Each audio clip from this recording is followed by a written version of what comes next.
એને બધા નરકની યાતના કરી. 84 લાખ નરકોની ચર્ચા છે આમાં તો. 84 લાખ. પ્લેન ચેટ નામનો વૈજ્ઞાનિક એવું કહે છે કે આ 84 લાખ જે નરક છે બીજું કઈ નથી. ગર્ભમાં 9 મહિના સુધી જે બાળક રહે ને એ 84 લાખ સ્વરૂપોને બદલે. 84 લાખ સ્વરૂપો બદલે.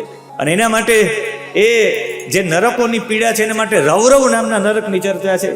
1 મિનિટ માટે થોડીક ઊંડી ચર્ચા છે, પણ 1 મિનિટ માટે સમજવા માટે એવા માટે છે.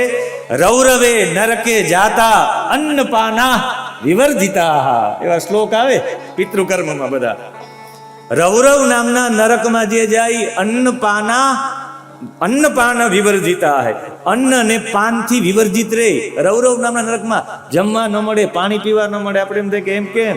અત્યારનું ડાયાબિટીસ 450 કે 500 થાય એટલે તમને તમારી સામે બધા બાસમતી ચોખા ખાતા હોય તમે ખાઈ ન શકો, મિષ્ટાન ખાતા હોય તમે ખાઈ ન શકો. અરે જવા દ્યો, તમારે પછી લેવું પડે ઇન્સ્યુલન્સ, અને એ લેવું પડે એટલે તમે જેમાં પેલા ને પાણી પીધા પેલા લેવા પડે, એ લઈને જ પાણી પી શકો, એ પીને જ જમી શકો.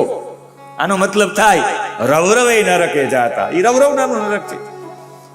ખાધા પીધા પેલા તમારે લેવું જ પડે, એના પેલા તમે જમી ન શકો, મુશ્કેલી થઈ જાય. આ જે સ્થિતિ છે એ રૌરવ નામના નરકની સ્થિતિ છે.